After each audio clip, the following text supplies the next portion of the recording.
Job chapter 1. There was a man in the land of Uz whose name was Job, and that man was blameless, upright, fearing God, and turning away from evil. And 7 sons and 3 daughters were born to him. His possessions also were 7,000 sheep, 3,000 camels, 500 yoke of oxen, 500 female donkeys, and very many servants. And that man was the greatest of all the men of the East. And his sons used to go and hold a feast in the house of each one on his day, and they would send and invite their 3 sisters to eat and drink with them.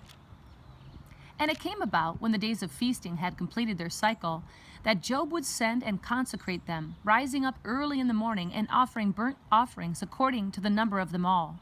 For Job said, "Perhaps my sons have sinned and cursed God in their hearts."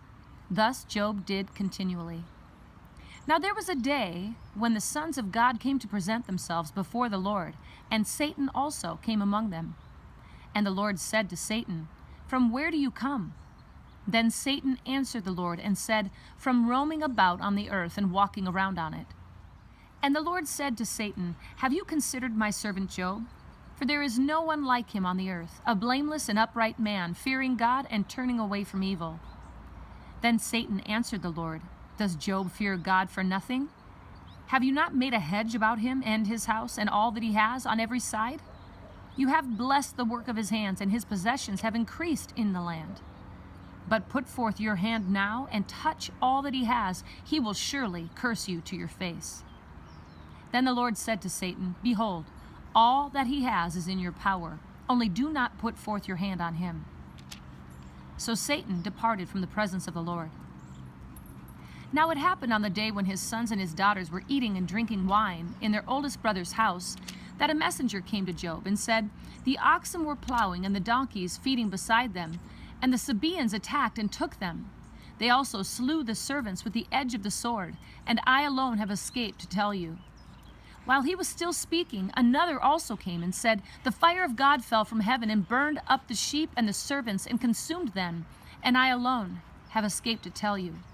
While he was still speaking, another also came and said, "The Chaldeans formed 3 bands and made a raid on the camels and took them and slew the servants with the edge of the sword, and I alone have escaped to tell you." While he was still speaking, another also came and said, "Your sons and your daughters were eating and drinking wine in their oldest brother's house, and behold, a great wind came from across the wilderness and struck the 4 corners of the house, and it fell on the young people, and they died, and I alone have escaped to tell you." Then Job arose and tore his robe and shaved his head, and he fell to the ground and worshipped. And he said, "Naked I came from my mother's womb, and naked I shall return there. The Lord gave, and the Lord has taken away. Blessed be the name of the Lord." Through all this, Job did not sin, nor did he blame God. Job chapter 2. Again, there was a day when the sons of God came to present themselves before the Lord, and Satan also came among them to present himself before the Lord. And the Lord said to Satan, "Where have you come from?" Then Satan answered the Lord and said, "From roaming about on the earth and walking around on it." And the Lord said to Satan, "Have you considered my servant Job? For there is no one like him on the earth, a blameless and upright man, fearing God and turning away from evil. And he still holds fast his integrity, although you incited me against him to ruin him without cause." And Satan answered the Lord and said, "Skin for skin. Yes, all that a man has he will give for his life. However, put forth your hand now and touch his bone and his flesh, and he will curse you to your face." So the Lord said to Satan, "Behold, he is in your power. Only spare his life." Then Satan went out from the presence of the Lord and smote Job with sore boils from the sole of his foot to the crown of his head. And he took a potsherd to scrape himself while he was sitting among the ashes. Then his wife said to him, "Do you still hold fast your integrity? Curse God and die." But he said to her, "You speak as one of the foolish women speaks. Shall we indeed accept good from God and not accept adversity?" In all this Job did not sin with his lips. Now when Job's 3 friends heard of all this adversity that had come upon him, they came each one from his own place. Eliphaz, the Temanite, Bildad, the Shuhite, and Zophar, the Naamathite. And they made an appointment together to come to sympathize with him and comfort him. And when they lifted up their eyes at a distance, they did not recognize him. They raised their voices and wept. And each one of them tore his robe, and they threw dust over their heads toward the sky. Then they sat down on the ground with him for 7 days and 7 nights, with no one speaking a word to him, for they saw that his pain was very great. Job chapter 3. Afterward, Job opened his mouth and cursed the day of his birth. And Job said, "Let the day perish on which I was to be born, and the night which said, a boy is conceived. May that day be darkness. Let not God above care for it, nor light shine on it. Let darkness and black gloom claim it. Let a cloud settle on it. Let the blackness of the day terrify it. As for that night, let darkness seize it. Let it not rejoice among the days of the year. Let it not come into the number of the months. Behold, let that night be barren. Let no joyful shout enter it. Let those curse it who curse the day, who are prepared to rouse Leviathan. Let the stars of its twilight be darkened. Let it wait for light, but have none. Neither let it see the breaking dawn, because it did not shut the opening of my mother's womb, or hide trouble from my eyes. Why did I not die at birth, come forth from the womb and expire? Why did the knees receive me, and why the breasts that I should suck? For now I would have lain down and have been quiet, and I would have slept then, I would have been at rest, with kings and with counselors of the earth, who rebuilt ruins for themselves, or with princes who had gold, who were filling their houses with silver, or like a miscarriage, which is discarded, I would not be, as infants that never saw light. There the wicked cease from raging, and there the weary are at rest. The prisoners are at ease together, they do not hear the voice of the taskmaster. The small and the great are there, and the slave is free from his master. Why is light given to him who suffers, and life to the bitter of soul? Who long for death, but there is none, and dig for it more than hidden treasures? Who rejoice greatly, they exult when they find the grave. Why is light given to a man whose way is hidden, and whom God has hedged in? For my groaning comes at the sight of my food, and my cries pour out like water.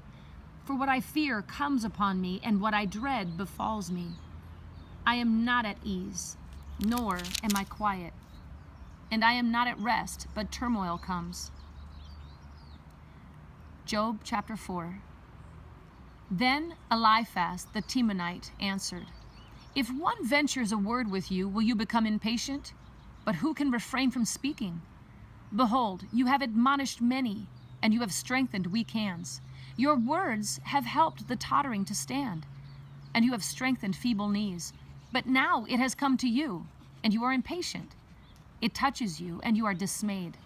Is not your fear of God your confidence, and the integrity of your ways your hope? Remember now, who ever perished being innocent? Or where were the upright destroyed? According to what I have seen, those who plow iniquity and those who sow trouble harvest it.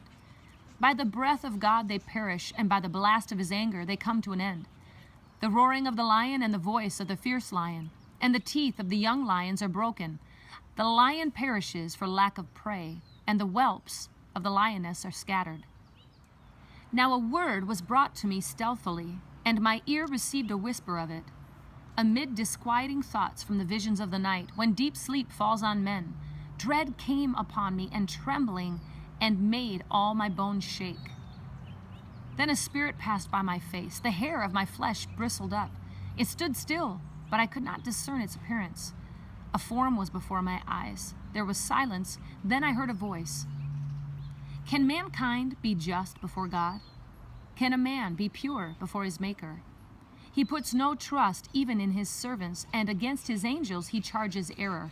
How much more those who dwell in houses of clay, whose foundation is in the dust, who are crushed before the moth. Between morning and evening they are broken in pieces. Unobserved they perish forever. Is not their tent cord plucked up within them? They die, yet without wisdom. Job chapter 5. Call now, is there anyone who will answer you? And to which of the holy ones will you turn? For vexation slays the foolish man, and anger kills the simple. I have seen the foolish taking root, and I cursed his abode immediately. His sons are far from safety. They are even oppressed in the gate. Neither is there a deliverer. His harvest the hungry devour, and take it to a place of thorns. And the schemer is eager for their wealth.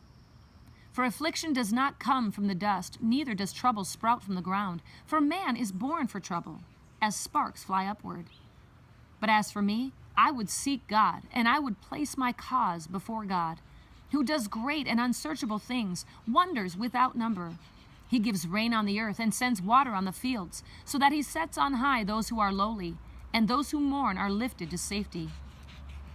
He frustrates the plotting of the shrewd, so that their hands cannot attain success. He captures the wise by their own shrewdness, and the advice of the cunning is quickly thwarted. By day they meet with darkness, and grope at noon as in the night. But he saves from the sword of their mouth, and the poor from the hand of the mighty. So the helpless has hope, and unrighteousness must shut its mouth. Behold, how happy is the man whom God reproves. So do not despise the discipline of the Almighty. For he inflicts pain and gives relief. He wounds, and his hands also heal. From 6 troubles he will deliver you. Even in 7 evil will not touch you. In famine he will redeem you from death, and in war from the power of the sword. You will be hidden from the scourge of the tongue. Neither will you be afraid of violence when it comes. You will laugh at violence and famine. Neither will you be afraid of wild beasts. For you will be in a league with the stones of the field, and the beasts of the field will be at peace with you. And you will know that your tent is secure, for you will visit your abode and fear no loss. You will know also that your descendants will be many, and your offspring as the grass of the earth. You will come to the grave in full vigor, like the stacking of grain in its season. Behold this, we have investigated it, thus it is. Hear it and know for yourself.